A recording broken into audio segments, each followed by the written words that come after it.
Welcome back, welcome back, welcome back. This is Squared Fix Podcast, episode 3, giving you everything you need to know about you. Yes, we're talking about you. We're helping you reach your full potential every episode. With that being said, I'm your host, Bobby Johnson, and I'm a radio frequency engineer by trade. And today it's all about networking. Networking where, you say? Networking online. Yeah, networking online. Let's introduce this with a little story.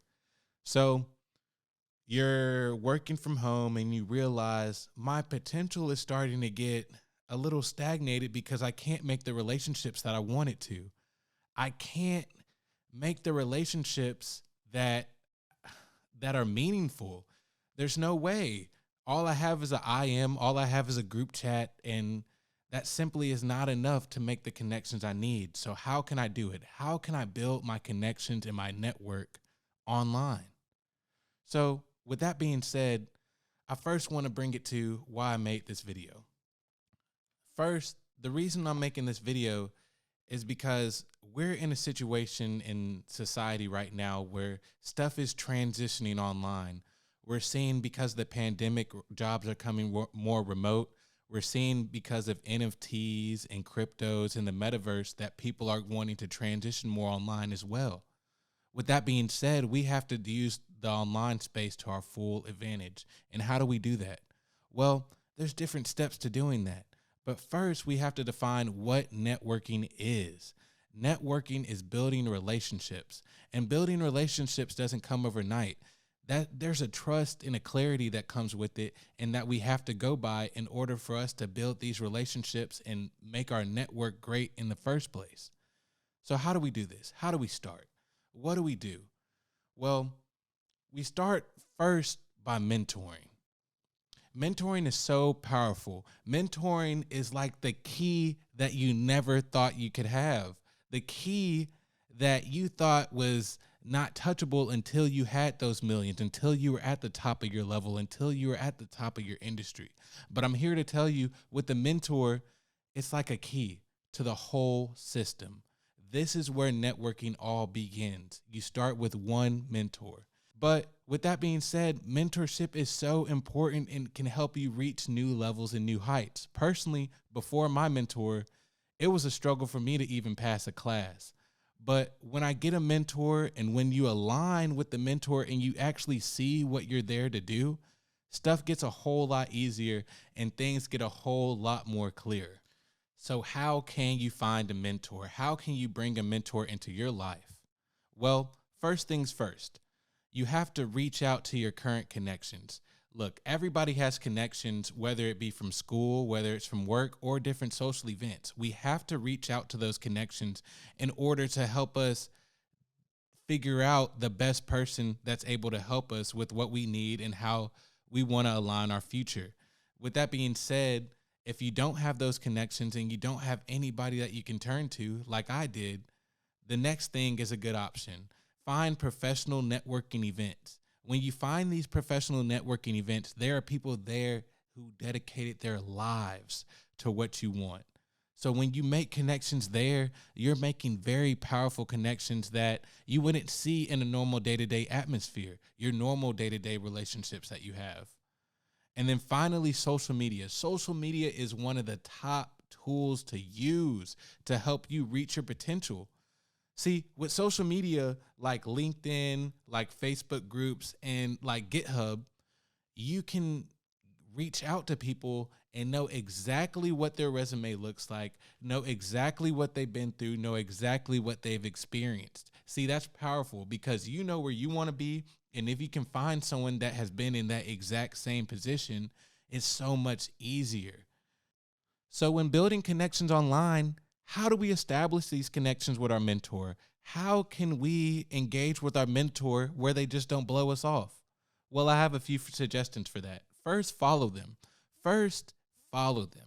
Engage with them in a way that they know that you know what you're talking about. Start asking intriguing questions. Start to get into their atmosphere, their bubble, because I'm sure if they're on social media, it's for a reason. They want attention. So start engaging and start asking thought-provoking questions. Don't just come out and ask for a proposition. Don't just come out and be, hey, do you want to help me? Do you want to guide me? Show that person that you have potential and that something that they can tap into, because people come up to them every day. Stand out, be different. Now, with that being said, how can you make the most out of your mentorship? First, I say establish your goals. Establish what you want from your mentorship.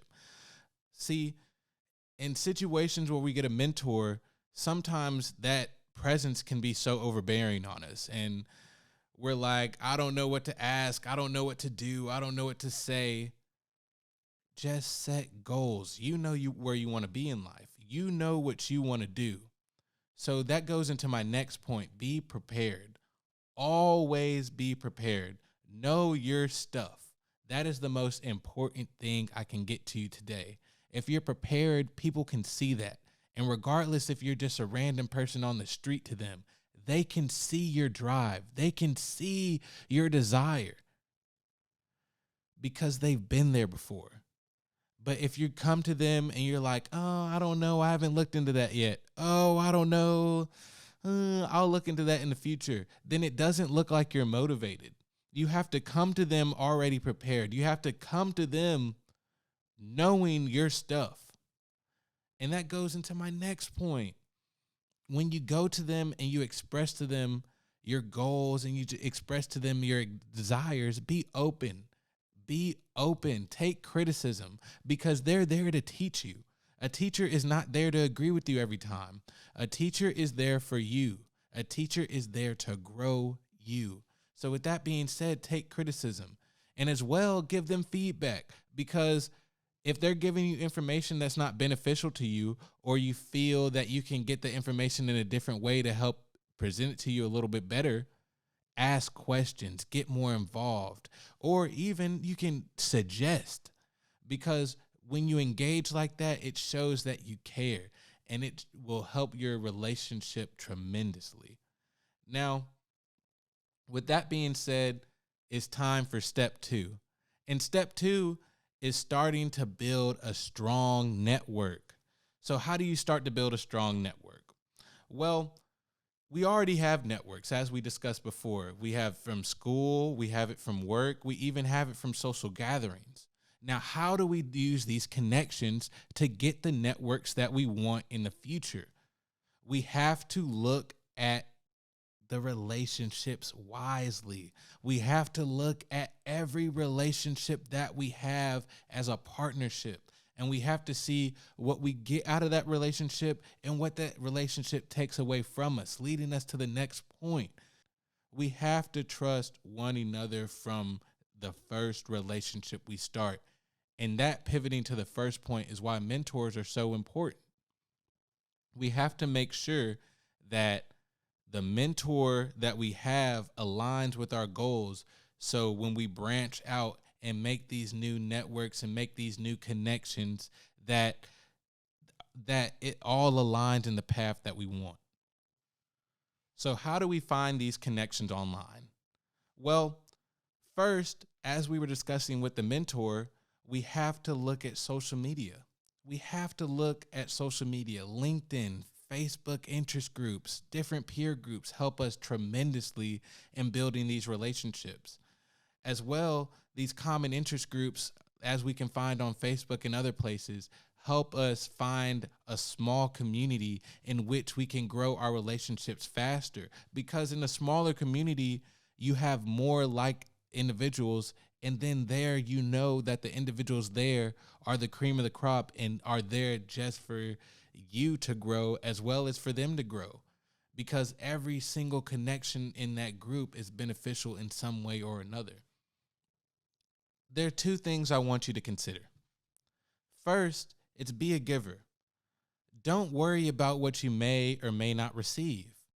Always just give. Give your best, because if you worry about what you receive all the time, then you'll end up breaking relationships off where you were meant to help that person, where you were here to help grow that person. So always be a giver first, rather than figuring out what you can just take from every situation, because quite frankly, you're not going to be at the bottom of every situation. You may be the mentor. And lastly, I want you to start making connections with one of your individuals that may not know the other individual within your network that can help one another. Start showing different individuals within your network to each other. Because when you start showing different individuals within your network to one another, your network gets stronger. There starts to become a bond that forms within your network, and it becomes more powerful because now your network is their network is your network. With that being said, the last point I want to get to is always stay in contact with your connections. Never fall out. See, when you fall out with your connections, it's like starting all over again. It's like building that connection up from the ground up. Y'all don't know each other. Y'all don't know what y'all been through. So keep that connection. Keep that connection solid. And my last and final point is start making network groups. So you found a mentor and you were able to grow your network to places you never thought it could go. So what's next? What can you do to help grow your network even bigger, even greater than what it already is? And that's one thing. Start making your own networking group. See, if you're a great mentor and you start making connections and you start being the central point to where people come together, well, there you go. You are a networking machine now. You're building connections that you never thought you could have, and it's effortless. So think about it. Start making a network group, start building connections and establishing yourself as a leader. That's the final step. That is the final step to your networking journey. Start making connections that will help establish you as a leader and build you to that high established position to where you know everybody. I know you know certain people like that, like Jay-Z, where it just seems like they know everybody. It's because every single connection they made, step by step, it was valuable and they were able to give something to it. So with that being said, I want to sum it up to you. Find a mentor, build up a connection that's worthwhile, and establish a networking group by yourself so you can become that strong leader that we both talked about earlier. With that, you came and got your fix. You got everything you need. Now get out of here and start living a great, productive week. Peace out.